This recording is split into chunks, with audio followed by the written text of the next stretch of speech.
Menanam padi, perginya naik kerbau. Sebelum presentasi dimulai, izinkan saya memperkenalkan diri terlebih dahulu.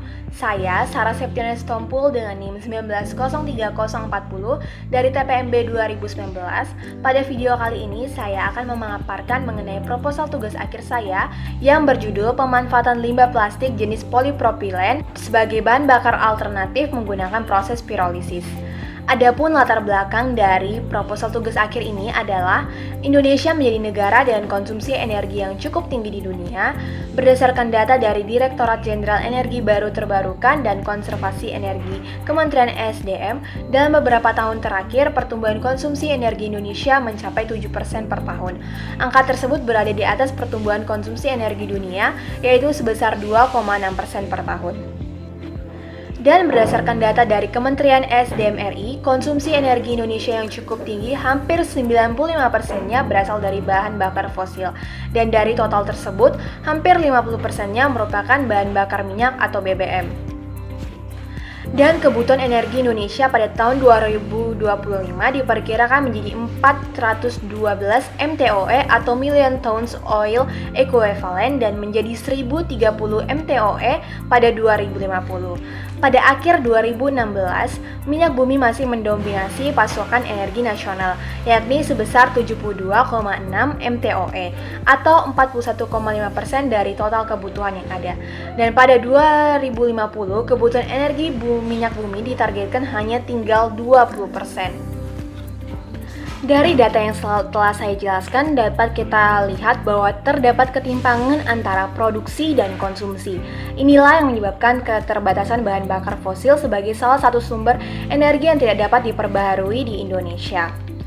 Dan menjadikan wacana untuk menciptakan sumber energi alternatif dari bahan baku lainnya. Tidak hanya itu saja, saya juga melihat dari permasalahan lainnya yang dihadapi saat ini yang dapat berdampak buruk pada manusia maupun lingkungan karena sifatnya yang non-biodegradable, yaitu adalah sampah plastik. Menurut data Asosiasi Industri Plastik Indonesia (INAPLAS) dan Badan Pusat Statistik BPS, menunjukkan sampah plastik di Indonesia mencapai 64 juta ton per tahunnya, dan sebanyak 3,2 juta ton diantaranya merupakan sampah plastik yang dibuang ke laut. Sumber yang sama menyebutkan kantong plastik yang terbuang ke lingkungan sebanyak 10 miliar lembar per tahunnya atau sebanyak 85.000 ton kantong plastik. Hal inilah yang menyebabkan potensi terjadinya kontaminasi dan pencemaran lingkungan yang semakin besar. Dari sekian banyaknya jenis sampah plastik yang ada, sampah plastik yang paling banyak digunakan masyarakat berasal dari bahan polipropilena atau PP. Plastik PP banyak digunakan sebagai kantong plastik. Namun di balik kelebihan dari bahan plastik ini terdapat masalah setelah barang tersebut tidak digunakan, yaitu bahan plastik tidak dapat membusuk dan tidak dapat diuraikan oleh tanah sehingga dapat menimbulkan masalah-masalah baru. Pemanfaatan sampah plastik dengan metode reduce dinilai tidak efektif dikarenakan daya jualnya yang rendah. Maka dari itu dibutuhkan penanganan yang tepat dalam upaya mengurangi jumlah sampah plastik. Melihat dari proses pembuatan plastik itu sendiri yang menggunakan hasil destilasi minyak bumi, maka sampah plastik berpotensi untuk diolah kembali menjadi bahan bakar alternatif.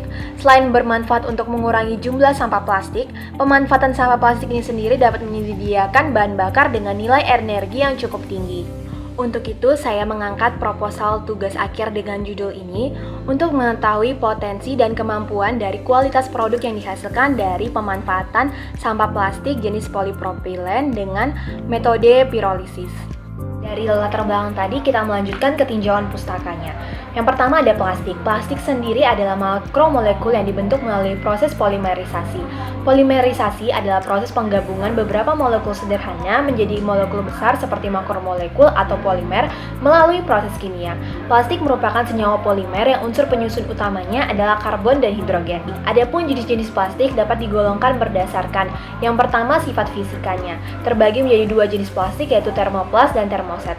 Termoplas adalah jenis plastik yang bisa didaur ulang lagi atau dicetak lagi dengan proses pemanasan ulang. Contohnya ada polietilen, polistirel, akrilonitil butadienestirel, dan polikarbonat. Dan yang kedua ada termoset yang merupakan jenis plastik yang tidak bisa didaur ulang atau dicetak lagi. Pemanasan ulang akan dapat menyebabkan kerusakan pada molekul-molekulnya. Contohnya ada resin epoksi, bakelit, resin melamin, dan urea formaldehida. Kemudian ada jenis plastik berdasarkan penggunaannya. Ada satu yang pertama plastik komoditas. Sifat mekaniknya tidak terlalu bagus dan tidak tahan panas. Kedua ada plastik teknik. Plastik teknik memiliki sifat yang tahan panas di atas temperatur operasi di atas 100 derajat Celcius, memiliki sifat mekanik yang bagus, dan dapat diaplikasikan pada komponen otomotif dan elektronik. Dan yang ketiga ada plastik teknik khusus yang memiliki temperatur operasi di atas 150 derajat Celcius, memiliki sifat mekanik yang sangat bagus dengan kekuatan tarik di atas 500 kg per cm kubik. Dan ada jenis plastik berdasarkan kode daur ulang. Yang pertama ada PT atau PET, polyethylene terephthalate. Biasa dipakai untuk botol plastik yang transparan, seperti botol air mineral dan botol minuman lainnya. Botol atau produk dari bahan plastik ini hanya bisa digunakan sekali pakai saja, karena apabila dipakai berulang kali dapat menyebabkan partikel berbahaya yang ada di bahan ini akan lepas dan mengakibatkan penyakit kanker dalam jangka panjang. Yang kedua ada HDPE atau High Density Polyethylene, mempunyai sifat bahan yang kuat, keras, dan mempunyai ketahanan terhadap suhu tinggi. Bahan ini biasanya dipakai untuk botol susu yang berwarna putih, tumbler air minum, galon air mineral, dan sebagainya. Kemudian yang ketiga ada kode V atau PVC atau polyvinyl chloride, yaitu plastik yang sulit untuk didaur ulang. Plastik ini hanya bisa ditemukan pada plastik pembungkus. Kode keempat ada LDPE atau Low Density Polyethylene yang biasanya dipakai untuk tempat pembungkus makanan, plastik kemasan, dan botol-botol. Barang-barang dengan kode jenis ini dapat didaur ulang dan baik untuk barang-barang yang elastabilitasnya besar akan tetapi kuat. Bahan ini bisa dibilang tidak dapat dihancurkan tetapi tetap baik untuk tempat makanan karena sulit bereaksi secara kimia dengan makanan yang dikemas. Dan kode yang kelima adalah plastik yang kita gunakan pada penelitian ini, yaitu plastik PP atau polypropylen yang mempunyai karakteristik transparan berwarna putih tetapi tidak jernih dan mengkilap. Polypropylen lebih kuat dan ringan dengan daya tembus uap yang rendah, tahan terhadap lemak, dan stabil terhadap suhu yang tinggi. Kemudian kode yang keenam adalah PS atau polystyrene yang biasanya dipakai sebagai bahan tempat makan styrofoam, tempat minum satu kali pakai, dan lain-lain. Bahan ini bisa bocor dan bahan stirin masuk ke dalam makanan ketika makanan tersebut terkena. Bahan stirin berbahaya untuk otak dan dapat mengganggu hormon pada wanita yang berakibat pada reproduksi dan syaraf. Kemudian ada kode yang ketujuh atau other atau biasa kode lainnya. Untuk jenis plastik 7 ini ada 4 jenis, yaitu SAN, ABS, PC, dan nilon. Nah, pada gambar berikut akan dijelaskan mengenai sifat fisik dan sifat kimia dari jenis plastik polypropylen.